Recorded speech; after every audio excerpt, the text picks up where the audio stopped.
ஐயா தம்பிதுரை அவர்களோட சொல்கிறாங்க பாருங்கள், இது ஒரு பழிவாங்கிற நடவடிக்கை மாதிரி தான் நம்ம இருக்குது. அதாவது ஒரு பாராளுமன்ற ஜனநாயகத்தை ஏற்றுக்கொண்ட நாட்டில் ஒரு கருத்தை பேசுவதே குற்றம், அதுக்காக இடைநீக்கம் செய்கிறது அப்படிங்கிறதே எவ்வளோ பெரிய ஜனநாயக துரோகம்ங்கிறத நீங்கள் பார்க்கணும்.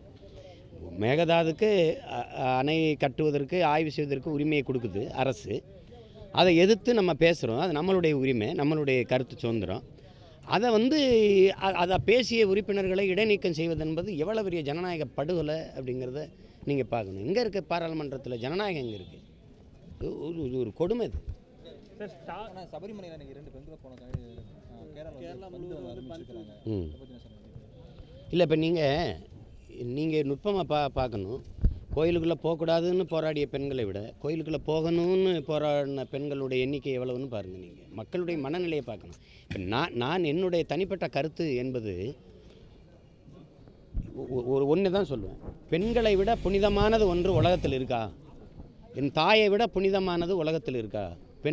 பெண்களை போற்றாத சமூகம் பெருமை அடைஞ்சிருக்கா? இதை நீங்கள் எங்கே வேணாலும் பாருங்கள். சட்டத்திற்கு முன்பு எல்லாரும் சமம்னு சொல்கிற ஒரு ஜனநாயக நாடு, சாமிக்கு முன்னாடி எல்லாரும் சமம் இல்லையா? இது என்னது? நீங்கள் மகாலிங்கபுரத்தில் இருக்க ஐயப்பன் கோயிலில் நாங்கள் வழிபட முடியும், ஆனால் அங்கே கேரளாவில் இருக்க அந்த ஐயப்பன் கோயிலில் வழிபடக்கூடாதுங்கிறது, இதை வச்சுக்கிட்டு ஒரு இழிவான அரசியலை செய்கிறது தான் வேடிக்கையாக இருக்குது. இது எப்படி? வெங்கடாசலபதி கோயிலுக்குள்ளே போக முடியும், சிவன் கோயிலுக்குள்ளே போக முடியும், முருகன் கோயிலுக்குள்ளே போக முடியும். சரி, நீங்கள் அவர் கன்னி சாமிங்கிறீங்க, திருமணமாகாத சாமிங்க, அதே தானே பிள்ளையாருக்கும் அனுமா இருக்கும். அந்த கோயிலுக்கெல்லாம் எங்கள் பெண்கள் போய் வழிபட முடியும். அப்போ இது எப்படி? அயோத்தியில் ராமரை பிடிச்சிட்டு எப்படி தொங்குச்சோ பிஜேபி, அப்படி கேரளாவில் ஐயப்பனை பிடிச்சி தொங்குது. அவர் தான் பாவம். அதாவது இது இது இது இது ஒரு கேவலங்கட்ட. ராமர் கோயில் கட்ட வேணான்னு யார் சொன்னது? கட்டுங்களேன். இப்போ 5 ஆண்டு ஆட்சியில் இருக்கும்போது ஏங்க கட்ட மாட்டான்? ஏன்னா கட்டினான்னா முடிஞ்சிடும். அதை கட்டணும் அப்படின்னு சொல்லிட்டு இருக்கிற வரைக்கும் தான் அரசியல் இருக்குது. கட்டிட்டா முடிஞ்சிருச்சு. அதனால் அந்த பிரச்சனையை தீர்த்திடக்கூடாது, அப்படி வச்சுக்கிட்டே இருக்கணும். உங்களை யார் கட்ட வேணான்னு சொன்னது ராஜா? நீங்கள் கட்டுங்களேன். யாருமே வேணான்னு சொல்லியே, கட்டுங்க. ஆனால் கட்டிட்டா அதோட முற்று பெற்றுது, அப்புறம் அரசியல் இல்லை.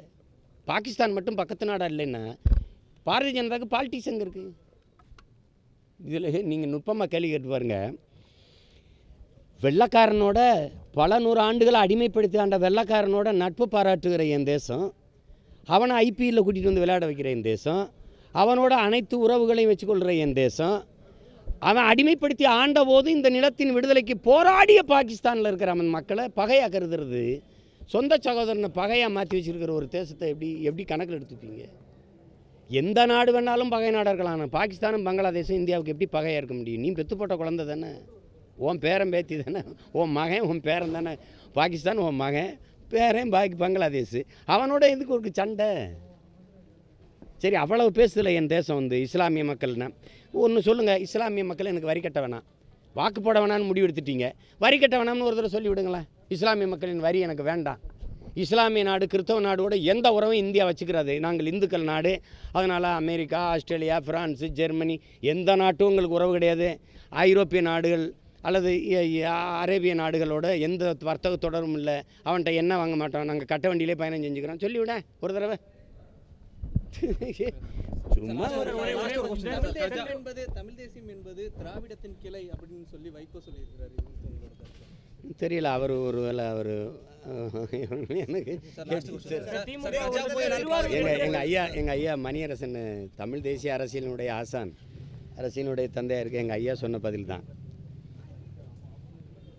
பேத்திக்கு பாட்டி பிறந்துட்டான்னு சொல்லக்கூடாது, பாட்டிக்கு பேத்தி பிறந்துட்டான்னு சொல்லணும்.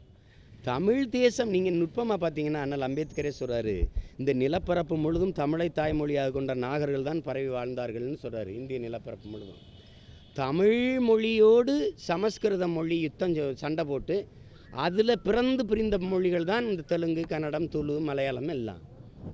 அப்புறம் எங்கிட்டு திராவிடத்திலிருந்து தமிழ் தேசியம் வருதுங்கிறீங்க? அது ஏதோ சொல்கிறாங்க அவங்க, நம்ம கேட்டுக்கிறோம். கஜா புயலால் பாதிக்கப்பட்ட பகுதி இப்போ வரைக்கும் பிரதமர் மோடி பார்க்கவே இல்லை. ஆனால் அவரோட தேர்தல் பரப்புரை முதல் மாநிலமாக தமிழ்நாட்டை சூஸ் பண்ணி வர ஜனவரி 27 இங்கே தமிழ்நாட்டிலேருந்து ஆரம்பிக்கிறார். இதை பற்றி கருத்து என்ன சார்? அதுதான் நம்மளை ஒரு எப்படி சொல்கிறது, ஒரு அவமதிப்பது, திட்டமிட்டு அவமதிப்பது. அதாவது ஒரு பேரிடர் காலங்களில் என் மக்களுக்கு துணை நிற்கிறது, வந்து பார்க்குறது, ஒரு ஆறுதல் வார்த்தை சொல்கிறதெல்லாம் இல்லாமல் நம்மளை ஒரு உயிராக கருதாமல் ஒரு வெறும் ஓட்டாக கருது. நம்ம வாழ்க்கை பற்றி கவலைப்படாமல் வாக்குக்கு வந்து நிற்கிறது. இது ஒரு அவமதிப்பு தான்.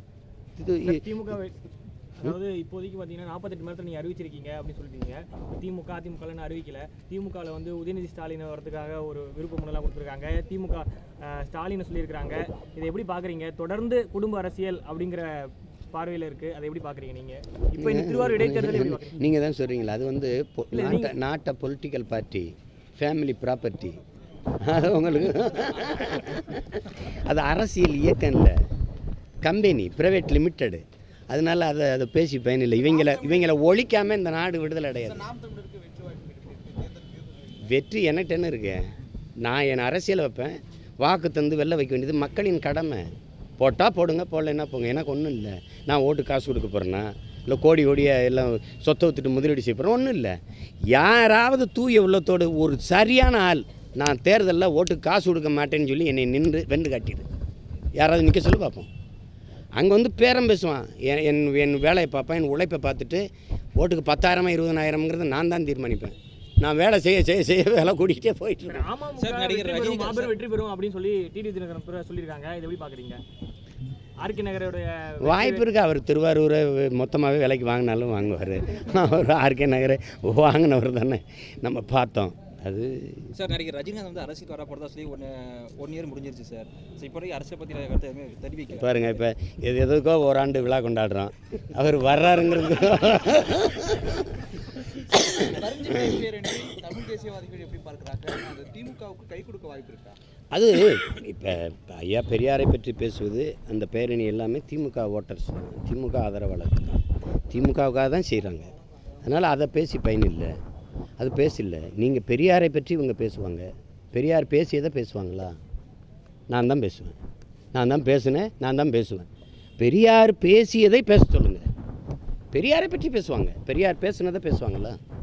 பேச சொல்லுங்கள். பகுத்தறி பேசுவாங்களா? கடவுள் மறுப்பு பேசுவாங்களா? பேசுனா நீ ஐயப்பன் கோயிலுக்குள்ள பெண்ணிய உரிமைக்கு தானே நின்னீங்க. பெண்ணிய உரிமை தானே முதன்மையானது பெரியார் கொள்கையில். ஏன் பெண்களை உள்ள விடுறதுக்கு நீங்கள் என்ன போராட்டம் நடத்தியிருக்கிறீங்க? நான் ஒருத்தன் தான் பேசியிருக்கேன். பெரியாரினுடைய நினைவு தினத்தன்று சீமான் அவர்கள் வந்து மரியாதை செலுத்தினார். நாம் தமிழர்கள் உறவுகளை கூட சில கசப்பான உணர்வு இல்லை, அது வந்து அண்ணல் அம்பேத்கருக்கு மரியாதை செய்கிறோம், பகத்சிங்குக்கு செய்கிறோம், அவங்கெல்லாம் தமிழர் நான் செய்கிறோம். அப்படி இல்லை. பெரியாரும் ஒரு தடம், பெரியாரும் ஒரு பயணப்பாதை, நான் நடந்து வந்த பாதை. அது பெரியாரை நீங்கள் எப்படி எங்கள் தலைவர் பிரபாகரனை தொட்டுக்கிறீங்களோ அப்படி நாங்களும் பெரியாருக்கு மரியாதை செய்கிறோம். பெரியாரை, அண்ணல் அம்பேத்கரை, மாமேதை மார்க்ஸை எங்கள் போற்றுதற்குரிய பெருமைக்குரிய வழிகாட்டியாக நாம் தமிழர் கட்சி ஏற்குது. ஆனால் தலைவனாக எங்கள் தலைவன் பிரபாகரனை தான் ஏற்குது. அதனால் அண்ணன் பெரியார் அவர்களை வந்து முற்றுமுழுதாக பெரியார் தத்துவங்களை நிராகரிச்சுட்டு நடக்கணுங்கிறது ஒன்றும் இல்லை. அது சில தம்பிகள், சில புரியாதவர்கள் சில பேர் பேசுவாங்களே ஒழிய, பெரியாரும் எங்களுடைய தடம். ஆனால் பெரியார் தான் தமிழர் அடையாளம்ங்கிறத நாங்கள் எதிர்க்கிறோம். தமிழருக்கு இருக்கிற பெருமைமிக்க ஒரே அடையாளம் திருவள்ளுவர் தான். அதுக்கப்புறம் பல பெருமைகள் இருக்குது, அடையாளங்கள் இருக்குது. பெரியார் வந்து தமிழர்களின் அடையாளம் இல்லை. பாஜகவோட கூட்டணி வைக்காத கட்சிகளோட கூட்டணி வைப்போம்னு சொல்லி தமிழிசை சொல்றாங்க. அதை பற்றி பாஜக அதாவது திமுகவோட கூட்டணி வைக்காத கட்சிகளோடு பாஜக கூட்டணி வைக்கும் அப்படின்னு சொல்றாங்க. என்னோட பாங்களான்னு கேட்டவங்க.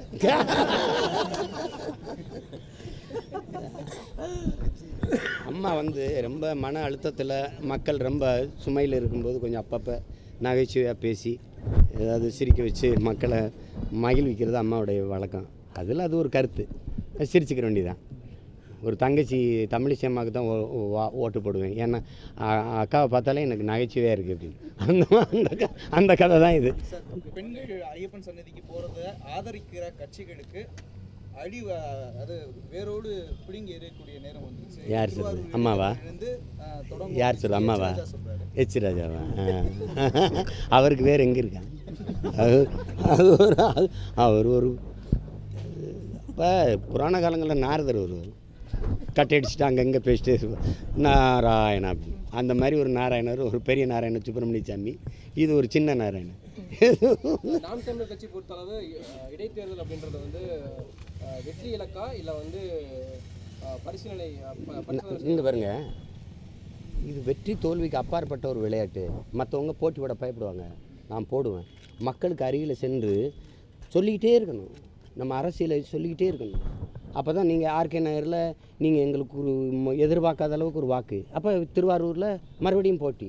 அப்போ நம்ம பின்னடையாமல் போயிட்டே இருக்கும்போது தான் நீங்கள் வளர முடியும். வளருகிற ஒரு பெரிய அரசியல் இயக்கம் வந்து தேர்தலை விட்டு வெளியில் நிற்கிறதுங்கிறது சரியாக இருக்காது. வெற்றி தோல்விங்கிறது தீர்மானிக்க வேண்டியது என் மக்கள். நான் வேணும்னா போட்டோம், இல்லைன்னா விட்டோம், அவ்வளோதானே.